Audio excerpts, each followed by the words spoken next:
Abra sua Bíblia no livro de Gênesis, capítulo 13, versículo 9. Gênesis 13, versículo 9. A Bíblia diz assim: não está toda a terra diante de ti? Eia, pois, aparta-te de mim. Se escolheres a esquerda, irei para a direita, e se a direita escolheres, eu irei para a esquerda. Esse texto é um momento de decisão. É um momento que Abraão vira para o seu sobrinho Ló e diz assim: olha, você precisa tomar uma decisão. A gente não vai poder andar junto. Você escolhe, se você for para aquele lado, eu vou para aquele, e assim nós vamos nos separar. A gente, quando olha toda essa conversa e o desenrolar dessa decisão, eu já preguei sobre isso aqui, você vai ver que ele não tomou uma boa decisão. Porque, na verdade, não importava se ele ia escolher a esquerda ou a direita. Qualquer decisão que ele tomasse naquilo que foi apresentado a ele seria uma decisão ruim. Porque ele estava se afastando de Abraão. E ali estava tendo uma briga entre os pastores de gado, os empregados de Abraão e os empregados de Ló. Porque cada um achava uma coisa, a terra era pouca para aquele monte de animal, porque Deus tinha prosperado muito eles. E de repente Abraão sai com essa questão, diz assim: ó, você precisa tomar uma decisão hoje, você vai para qual lado? A gente tem que se separar hoje. E aí a Bíblia diz que ele escolhe a Campina do Jordão, ela era aparentemente melhor, sobra as pedras e a parte ruim para Abraão, mas a bênção estava sobre Abraão. E a Bíblia diz então que o resultado dessa escolha de Ló é ele terminando a vida, perdendo tudo que tinha conquistado e praticando incesto com as filhas. Ou seja, terminou ruim.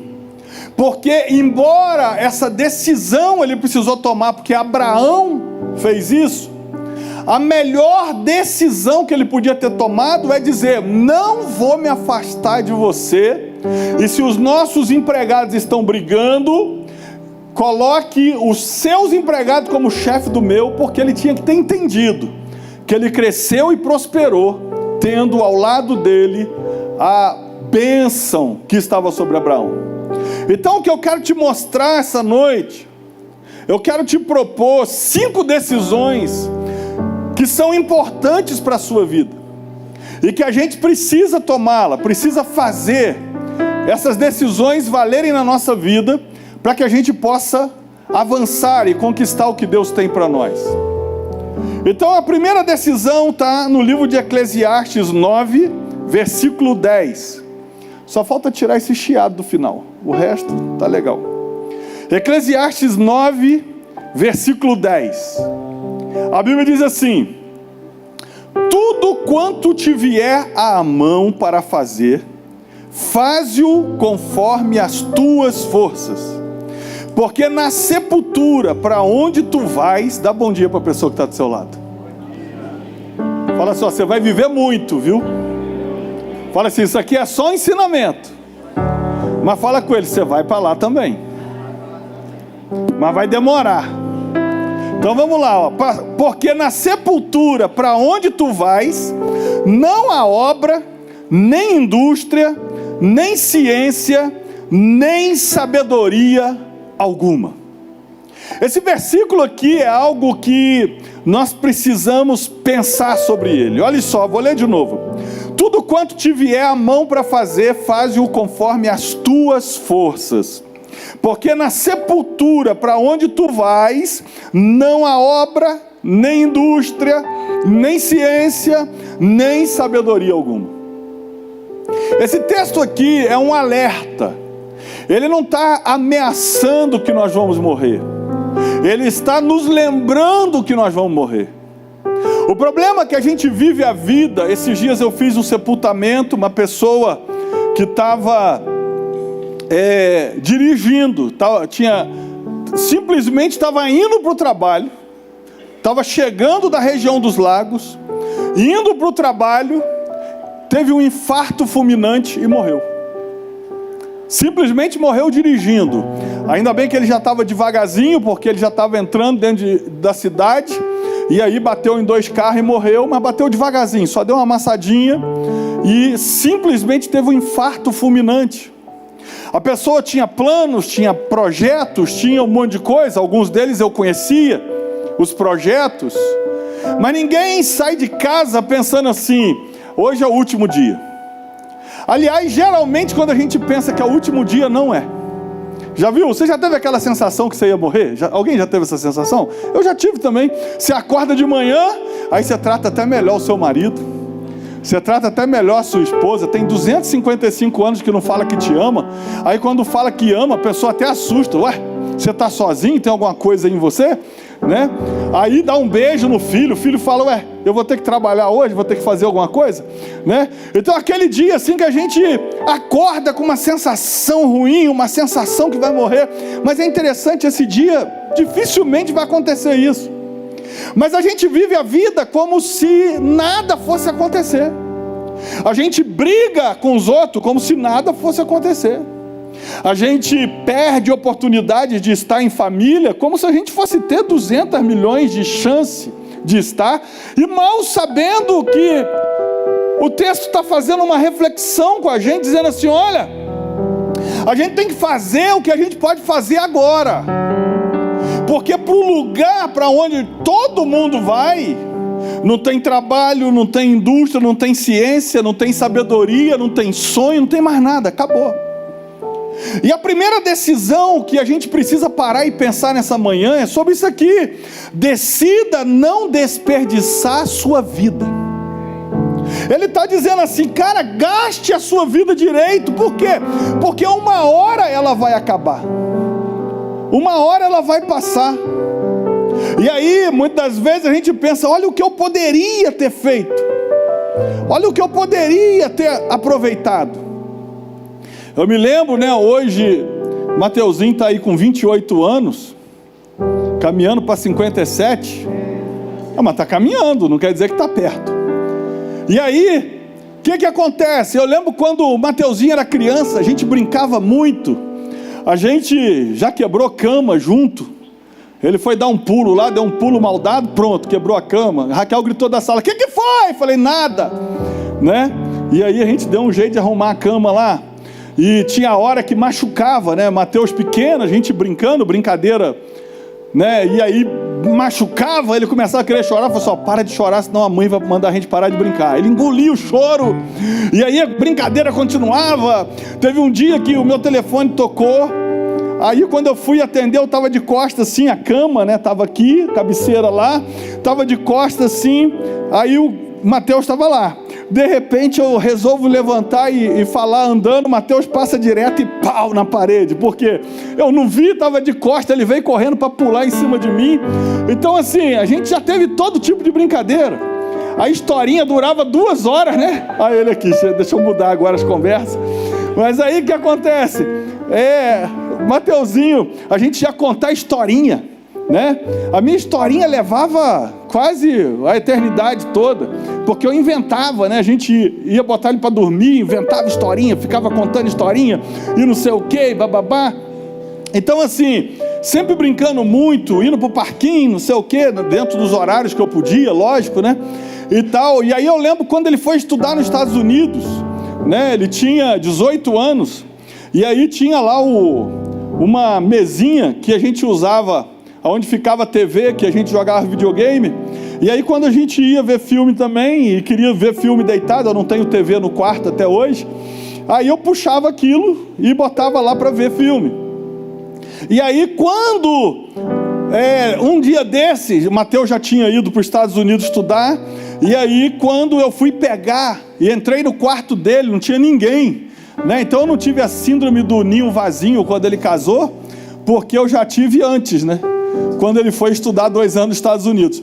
Aí o que acontece? Quando eu fui puxar lá, bateu aquela tristeza, mas aquela coisa assim de segundos, bateu aquela tristeza para ele estar longe, mas na mesma hora veio o pensamento assim, eu aproveitei tudo que deu, e aí veio aquela paz no coração. O problema é quando a gente desperdiça a nossa vida, esquecendo que a nossa vida tem trabalho, é verdade. Tem família, é verdade. Tem amigos, é verdade. Tem sonhos, é verdade. Tem lutas, é verdade. Mas a gente começa a focar como se existisse uma coisa só. Como tipo assim, tudo é trabalho. E aí não vê o filho crescer, não vê a família se desenvolver, não tem tempo para a esposa, esquecendo que quando estiver doente é ela que vai cuidar. Ou vice-versa, cabe também para a mulher. Ou seja, a gente precisa olhar para essa coisa que está dizendo aqui. Não adianta depois que morreu, chegar lá no funeral e começar a falar um monte de coisa bonita, porque essa pessoa não está vendo. Não adianta, você está desabafando, você não está conversando com ela. Não adianta entrar na rede social depois e dizer, tem 1 ano, meu paizinho foi embora, ou a minha esposa foi embora, meu marido foi embora, sei lá quem foi embora. Não adianta. Por isso que essa é uma primeira decisão que nós temos que tomar nessa manhã, decidir não desperdiçar a nossa vida. Ou seja, o que nós vamos fazer da nossa vida? O que nossos filhos vão dizer quando a gente morrer? Tipo, meu pai era um mão de vaca? Tipo, olha, não lembro muita coisa do meu pai trabalhava demais, pelo menos deu conforto pra gente, botou comida na mesa, pagou minha escola. Será que é só isso que nós vamos conversar? Entendeu? Será que o que a gente vai falar é o quê? Mas a gente tem que pensar nisso agora, porque agora dá tempo de mudar as coisas. Você pode ter sido pelos últimos 40 anos um péssimo pai, mas você pode nos próximos 10, 15, 20, 30 ser um ótimo pai. Você pode ter sido uma péssima mãe, mas nos próximos 15, 30 anos você pode mudar tudo isso. E o que vai ficar guardado na cabeça não é as coisas primeiras que aconteceram, mas são as últimas. Você entende isso? É aquilo que a gente vai dizer, não, no início meu pai era muquirana, era isso, era aquilo, chato. Eu sei que não tem pai chato, mas olha só, era chato, era cri-cri, era não sei o quê. Mas os últimos anos, os 30 anos, sei lá quanto, como ele mudou.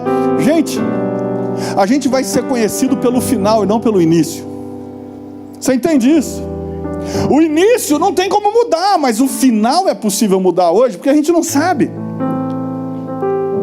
quanto tempo temos, 10 anos, 20 anos, 30 anos, 40 anos, mas isso aqui é a primeira decisão que vai impactar a nossa vida, não desperdiçar a nossa vida. É a gente ter o equilíbrio na nossa vida, o equilíbrio entre conciliar trabalho, igreja, Deus, família, porque a vida corrida está correndo cada vez mais. Agora os minutos do ponteiro passam de 3 em 3 minutos. Se for de manhã, então passa de 10 em 10. Você acorda 6 da manhã para fazer um negócio, quando vê já está atrasado. É uma loucura, né? Então assim, a primeira decisão que a gente precisa é: decida não desperdiçar a sua vida. E outro foco também, outro ponto também, qual? Olha só, quantas coisas a gente fica deixando para depois. Quantas coisas, olha que coisa boba, mas boba com força. Teve uma hora que eu saí aqui para fazer um vídeo da igreja. Eu saí, quando eu acabei não sei o que, e fiquei aqui, puf, acabou a luz.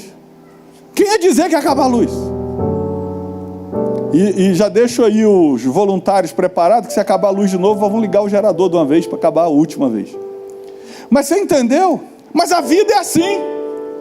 A gente fala, vou deixar para daqui 20 minutos. Será que vai dar tempo? Eu vou deixar para amanhã. Amanhã eu ligo. Será que vai dar tempo? É uma coisa bobinha. Acabou a luz. Mas a Bíblia está dizendo assim: tome cuidado, porque algumas pessoas vão desperdiçar a sua vida. Gente, nós temos sonhos. Alguém tem sonho aqui? Nós temos sonhos. Pastor, não tem sonho, mas alguma coisa você quer. Não importa se tem um sonho no sentido, uma coisa mirabolante. Você quer alguma coisa, nem que seja passar uma chapinha nesse cabelo. Mas você quer alguma coisa, você entendeu? Você quer alguma coisa. Ah, pastor, eu quero fazer uma progressiva, regressiva, sei lá. Vou fazer alguma coisa para mudar. Você quer. Então, entenda sonho como qualquer coisa que você quer. Mas sabe o que acontece? Existem coisas na nossa vida que se a gente não começar e fizer agora, vai passar o tempo. Não é porque a gente morreu, é porque não tem mais graça. É porque não faz mais sentido. Então, a primeira coisa que a gente precisa decidir é não desperdiçar esse tempo precioso que a gente ganha todos os dias para fazer alguma coisa. A gente ganha um tempo precioso que muitas das vezes a gente está gastando só na rede social, muitas das vezes está gastando só em telefone, mas a gente tem que pensar o que nós vamos construir nesses anos de vida que nós temos. Então a primeira decisão que nós precisamos é essa: decida não desperdiçar a sua vida em família, a sua vida no trabalho, a sua vida nos negócios, não desperdiçar os sonhos que você tem, porque sonho não vem fácil, mas Deus nos dá força para conquistar, amém? Segunda decisão que nós precisamos tomar, que vai impactar a nossa vida, está lá em 2 Samuel capítulo 23, versículo 11. 2 Samuel 23, 11, diz assim: e depois dele, Samá, filho de Agé, o Ararita, quando os filisteus se ajuntaram numa multidão, onde havia um pedaço de terra cheio de lentilhas, e o povo fugira de diante dos filisteus, este quem? Samá, se pôs no meio daquele pedaço de terra e o defendeu, e feriu os filisteus, e o Senhor operou um grande livramento. Olha que coisa interessante, os filisteus chegaram, eram inimigos históricos de Israel. Os filisteus chegaram, e de repente um homem decide não entregar de mão beijada para o inimigo aquilo que era dele. E a Bíblia vai dizer que ele entra no meio daquele campo de lentilha e defende com todas as suas forças aquele campo de lentilha. Pastor, mas o que isso tem a ver? A gente está acostumado a perder as coisas. Tem algumas pessoas que se acostumaram, a vida é assim mesmo, é de perdas. É verdade, tem perdas que são inevitáveis, não tem como livrar alguém da morte, não tem como, é inevitável. Não tem como ficar novo para sempre. Tem gente que perde o cabelo, olha aí, é o telão que está com defeito. Você entendeu? Tem perdas que são inevitáveis. Mas o problema é quando a gente começa a aceitar a perder como coisa normal na nossa vida. É quando a gente começa, é assim mesmo, eu já esperava que ia perder. Quando você olha para Samá, ele percebe que é inevitável a perda. Por quê? Porque está vindo uma multidão de filisteu. Está vindo um grupo grande para tomar o que é deles. Mas aí um cara sozinho decide não entregar de mão beijada. E aí vem a segunda decisão que nós temos que fazer. Qual é? Decida lutar pelo que é seu. Ei, por que a gente vai perder de mão beijada assim? Por que nós vamos perder sem lutar? Então se vai perder lutando. A gente precisa olhar como Samá olhou. Ele tinha pouquíssima chance de manter a lentilha e o campo no domínio da família dele, porque uma multidão de filisteus estava vindo. Mas parece que Deus se agradou tanto de ver aquele cara lutando pelo que era dele, que Deus agora vai abençoar ele. E o texto termina: e feriu os filisteus, e o Senhor operou um grande livramento. Sabe por quê? Porque alguém decidiu lutar pelo que Deus deu. Tem um monte de coisa que Deus deu pra gente. Deus nos deu família, Deus nos deu filho, esposa, marido, Deus nos deu emprego, Deus nos deu um sonho. Esse sonho, se você está alinhado com Deus, a Bíblia diz que o querer vem de Deus e o efetuar vem de Deus. Então se eu tenho o coração em Deus, até sonhos que eu tenho é plantado por Deus em nós. Então, o que eu aprendo com Samar é: a gente tem que parar de ficar aceitando que é assim mesmo, é preferível largar do que lutar. Amigo, lute pela tua esposa, lute pelo seu marido, lute pelo seu filho, lute pela sua família, lute pelo seu emprego, lute pelos seus negócios, lute pelo seu sonho. Ninguém falou que é moleza. Lutar dá trabalho, lutar machuca. O problema é que a gente vai se machucando enquanto luta, e aí a gente para de lutar para não se machucar. Mas lutar é isso mesmo. A oração está funcionando, a água está esquentando. Então olha só, lutar. Ah, pastor, eu não quero lutar mais porque eu estou me ferindo. Então você não vai lutar nunca, porque até quem vence sai machucado de uma luta. Você tem que parar e pensar nisso. Se uma esposa está lutando pelo marido, se o marido está lutando pelo casamento, vai se machucar. Por quê? Porque luta machuca. Agora, essas cicatrizes que vai ficar, seja do casamento, seja porque você lutou pelo emprego, você lutou pelo sonho, pelo negócio, pelo filho, essa cicatriz vai sobrar, porque o cara vai conquistar a terra, mas vai sair machucado. Mas essa cicatriz não é para lembrar que você foi machucado, é para lembrar que algumas feridas vão valer a pena, que algumas dores vão valer a pena, que algumas feridas e algumas marcas vai te lembrar: eu não vou entregar de mão beijada aquilo que Deus me deu. Ou seja, lutar por alguma coisa não é sair ileso. Lutar por alguma coisa é sair machucado, mas dizendo: fiquei com o que Deus me deu e ninguém vai tomar. Você entende isso? Diga amém. Então essa é a segunda decisão que nós precisamos tomar. Decida lutar pelo que é seu até o fim. Ah, eu perdi esse mesmo. Mas Deus é testemunha do tanto que você lutou, do tanto que você orou, do tanto que você batalhou, do tanto que você se feriu. Não é se feriu, foi ferido. O problema é que ninguém quer lutar mais. Por quê? Porque não quer se machucar. Mas a verdade é: tudo pelo qual nós vamos lutar pode deixar alguma ferida, mas o importante é você sair com o teu troféu. Você entendeu isso? Diga amém. Terceira decisão que nós temos que tomar. 2 Reis 7, versículo 3.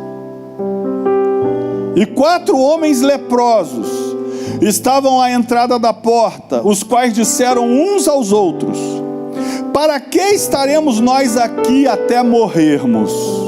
Deixa eu dizer o que significa: para que estaremos nós aqui até morrermos? A Bíblia diz que havia um cerco sobre a cidade. Estava tão terrível lá dentro que já tinha mãe comendo filho, literalmente. Não é figurativamente. Estava numa fome tão terrível que mãe já estava comendo as crianças. Você vê que coisa louca, sem sentido nenhum. E a Bíblia diz que tem 4 leprosos do lado de fora. Por quê? Leproso não podia ficar dentro da cidade, porque senão contaminaria outro. Era uma enfermidade muito contagiosa e sem cura naquela época. Significa o seguinte: ainda que a cidade tivesse fartura, os leprosos iam morrer. É isso que nós precisamos entender. Esses 4 leprosos já iam morrer de um jeito ou de outro, porque a doença deles se agravavam rapidamente. Por quê? Porque, meu irmão, os leprosos ficavam juntos do lado de fora da cidade. Então quem chegava mais ou menos ia piorando com contato com o outro. Então o leproso já estava condenado à morte. Acabou. E aí esses 4 leprosos começam a conversar. E olha o que diz: e 4 leprosos estavam à entrada da porta, os quais disseram uns aos outros. Os 4 chegaram à mesma conclusão. Uns aos outros: para que estaremos nós aqui até morrermos? Olha só como é que eles sabiam que iam morrer de qualquer jeito. Se dissermos: entremos na cidade, há fome na cidade e morreremos ali. E se ficarmos aqui, também morreremos. Vamos nós, pois, agora e demos conosco no arraial dos ciros. Se nos deixarem viver, viveremos. Se nos matarem, então somente morreremos. E levantaram o crepúsculo para ir ao arraial dos ciros. E chegando à entrada do arraial dos ciros, eis que não havia ali ninguém. Porque o restante do texto você conhece. Na medida que eles foram caminhando em direção ao arraial do inimigo, que estava cercando a cidade, Deus fez um som sair dos pés deles, de 4 leprosos, e chegar no ouvido dos ciros como se fosse um grande exército. E eles se atemorizaram tanto que eles fugiram, só que deixaram cavalos, deixaram comida, deixaram ouro, deixaram tudo deles.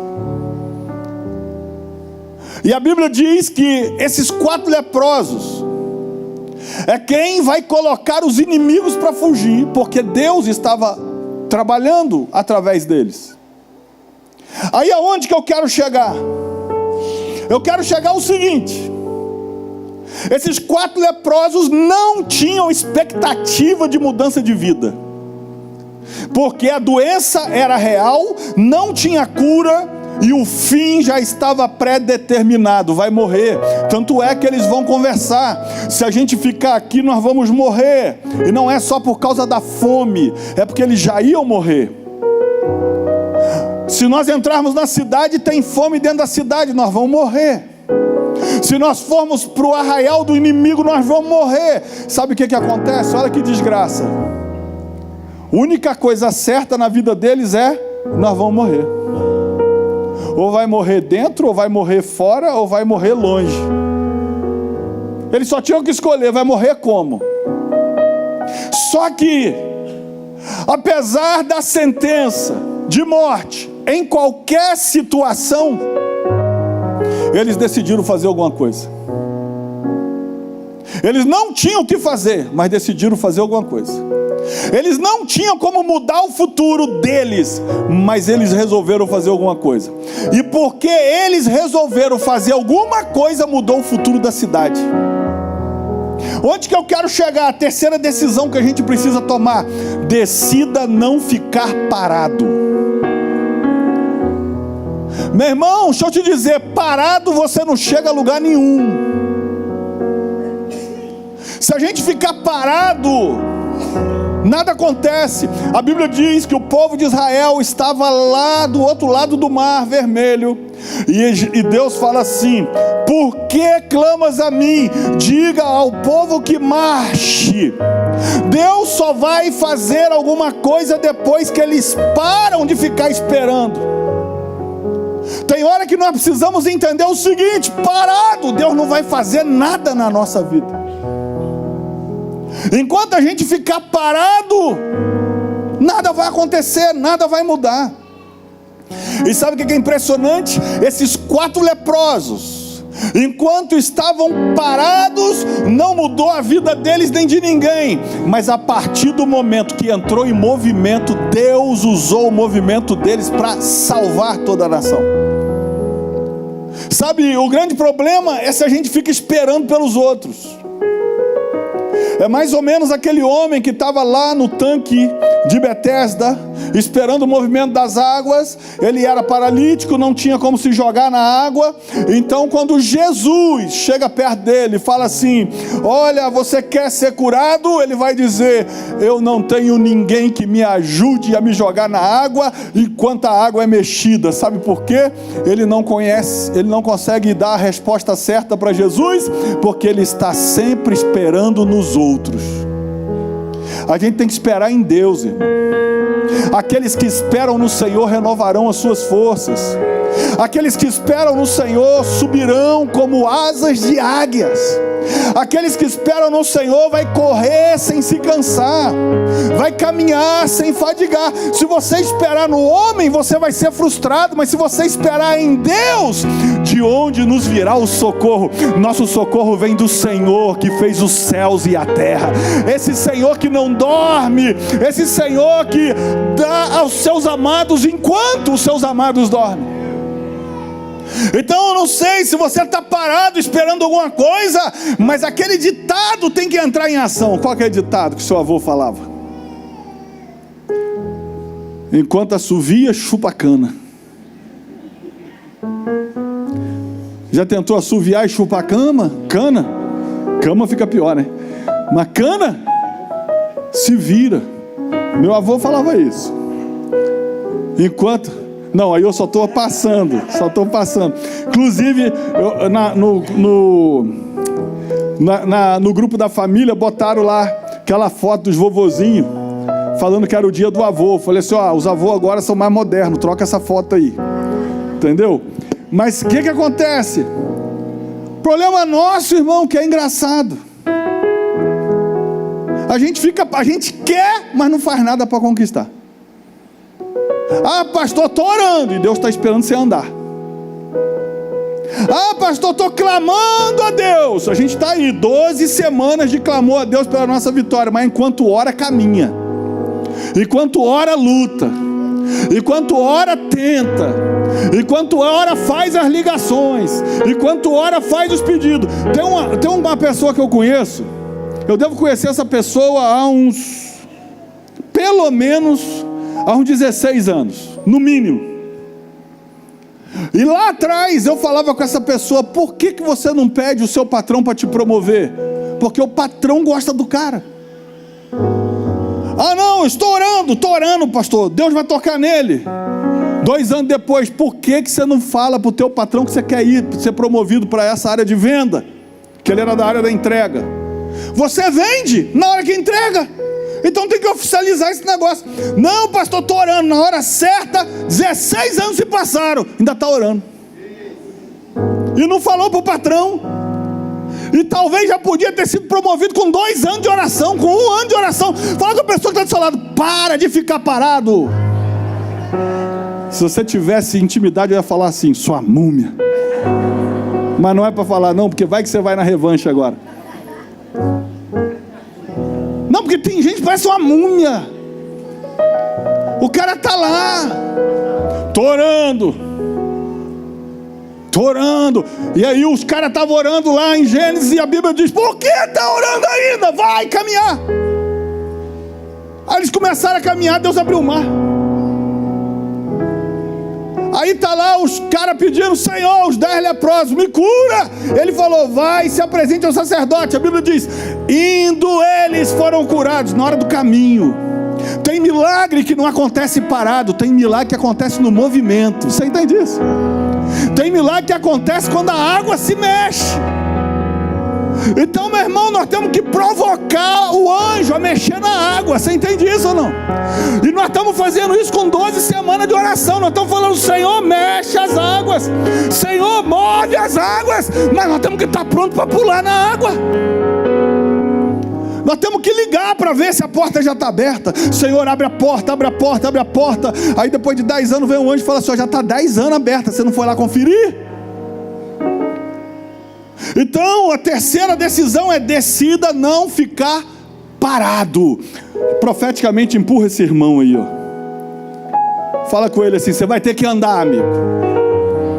Eu vou te perturbar e você me perturba também. Ainda mais se tu conhece o sonho dele. Fala assim: e aí, já ligou para lá? E aí, já distribuiu, já mandou o currículo para lá? E aí, já se inscreveu para fazer a prova? A prova, pastor? Ih, deu preguiça. Ei, amigo, é por isso que a coisa não anda. Quarta decisão, Filipenses capítulo 3, versículo 13 e 14.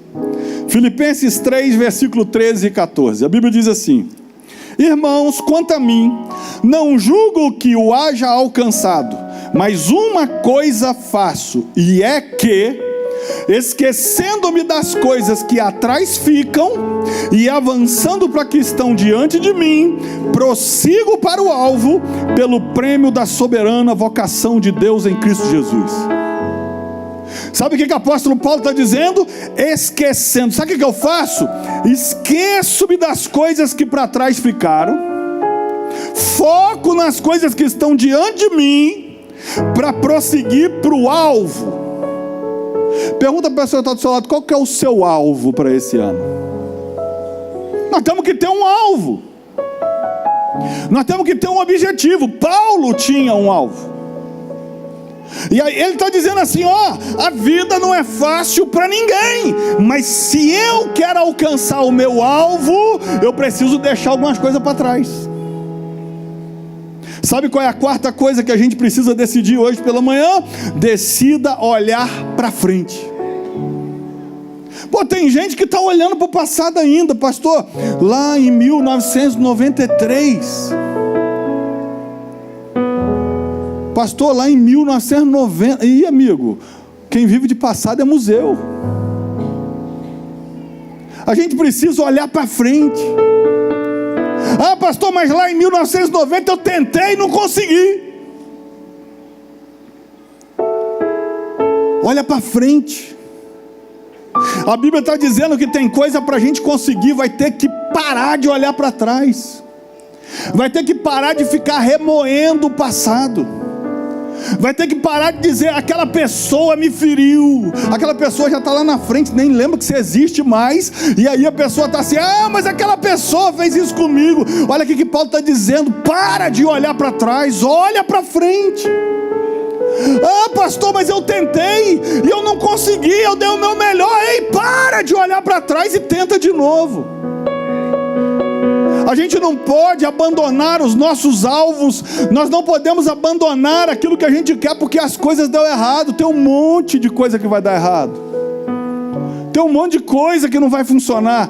Mas aqui Paulo está dizendo, se você quer chegar no lugar que Deus tem para você, se você quer alcançar o seu alvo, tem um monte de coisa que você tem que deixar no passado, porque não tem como mexer no passado. A gente pode mudar o futuro, mas o passado não dá mais para mexer, não dá para voltar lá atrás e consertar o que fez. A gente conserta daqui para frente. A gente ajusta, eu fui um mau pai, então seja bom daqui para frente. Eu fui um mau marido, seja bom daqui para frente. Mas não adianta ficar olhando para trás. Olhar para trás é só você olhar o carro. Tem um retrovisorzinho desse tamaninho assim, para olhar para trás de vez em quando. E tem um para-brisa desse tamanho, para você focar no que está diante de você. Então, se a gente quer chegar no alvo, nos objetivos, no que Deus tem para nós, nós temos que parar de olhar para trás e começar a olhar para frente. E a última coisa, vocês estão animados? Salmos 27, 13. Salmos 27, 13. Eu vou pedir para colocar na nova tradução da linguagem de hoje. Troca aí, NTLH, ótimo. Estou certo de que verei ainda nesta vida. Quando? O Senhor Deus mostrar a sua bondade. Olha o que o salmista está dizendo. Estou certo. Sabe o que está dizendo? Vocês podem falar o que quiser. A economia pode dizer o que quiser. O Trump pode ameaçar o quanto quiser. O Lula pode atrapalhar o quanto quiser lá na negociação com o Trump. A economia pode fazer o que quiser.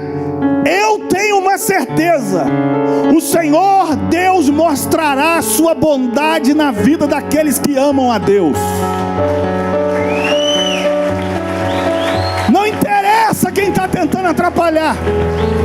O salmista está dizendo: eu tenho certeza que não é na outra vida, não é quando eu chegar no céu, eu vou ver Deus mostrar a sua bondade na minha casa, sua bondade nos meus negócios, sua bondade nos meus sonhos.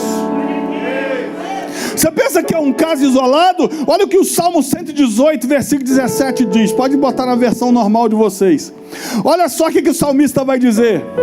Salmo 118, 17. Não morrerei, mas viverei e contarei as obras do Senhor. Sabe o que o salmista está dizendo? Eu tenho uma certeza. Tem gente esperando a minha morte, tem gente esperando a minha destruição, mas eu vou viver, mas não vou viver pouco, vou viver o suficiente para ficar contando o que Deus fez na minha vida. Olha o que Jó vai dizer. Esse texto aqui não tem jeito, para mim ele é clássico. Jó 19, versículo 25. Porque eu sei que o meu Redentor vive, e que por fim se levantará sobre a terra. Fala com a pessoa que está do seu lado, por fim. Sabe o que significa por fim? Parece que está demorando, mas ele vai vir socorrer. Parece que acabou a chance, mas ele vai abrir a oportunidade. Parece que não tem mais jeito, mas ele vai chegar e vai dar um jeito. Por fim se levantará sobre a terra. E ele vai dizer: e depois de consumida a minha pele. O cara estava com a enfermidade que estava comendo ele vivo, mas ele está dizendo: depois de consumida a minha pele, ainda na minha carne eu vou ver Deus. Sabe o que ele está dizendo? Não morrerei, mas viverei para contar a bondade do Senhor. E canta lá, chora, bacalabas. Mas não acabou. Olha o que diz Isaías 43, versículo 13: ainda antes que houvesse dia eu sou, e ninguém há que possa fazer escapar das minhas mãos. Operando eu, quem impedirá? Sabe o que significa isso? Fechar a porta. Se Deus mandar abrir, vai ter que abrir. Perdeu a vaga, se Deus quiser cria outra. Igual ele criou uma só para colocar Josué e deu o Daniel e deu um BO danado. Ele só tinha 3 presidentes e o imperador queria colocar ele acima de todos. Criou uma vaga extra, deu um BO, mas a vaga foi dele. Eu estou aqui para te dizer: se tiver que abrir uma vaga nova, Deus cria. Se Deus quiser criar uma função nova, Deus cria. Ele fez isso com Daniel, ele fez isso com Mordecai, e ele faz isso com a gente. Romanos 4, versículo 20, olha o que diz: Abraão, e não duvidou da promessa de Deus por incredulidade, mas foi fortificado na fé, dando glória a Deus, e estando certíssimo, olha como é que o texto fala, ele tinha tanta certeza que o texto escreve assim: estando certíssimo, de quê? De que o que ele tinha prometido também era poderoso para fazer. Sabe qual é a quinta decisão que nós precisamos tomar? Decida acreditar no poder do Deus que você serve. Decida acreditar que ele transforma dia em noite, noite em dia. Se ele tiver que esticar o dia para a tua vitória acontecer, ele faz igual aconteceu com Josué. Se ele tiver que abrir a porta do palácio, não importa se é da prisão direto para o palácio, ele tem um caminho que leva até lá. Sabe, nós temos que decidir hoje lutar pelo que é nosso, porque ele é poderoso para nos dar a vitória pelo sangue de Jesus. Se coloque de pé no seu lugar, o louvor pode subir. Nós precisamos tomar essas 5 decisões hoje. Decida não desperdiçar a sua vida. Use a sua vida bem usada, porque vai chegar um tempo que não dá para fazer mais nada. Use agora. Decida lutar pelo que é seu. Deus te deu, é teu, lute por isso. Decida não ficar parado, faz alguma coisa. Pastor, eu não tenho nada para fazer. Literalmente eu não tenho como dar um passo. Vir para as reuniões de terça de oração já é um grande passo, porque tem hora que a gente literalmente não tem o que fazer, mas orar é uma grande coisa para fazer. 4, decida olhar para frente. Esquece. Pastor, não consigo esquecer. Perfeito, nós somos seres humanos, não dá para esquecer, não dá para apagar, mas comece a fazer diferente. Olhe para frente e nunca se esqueça que a melhor decisão da nossa vida é lembrar: Deus pode tudo em todos.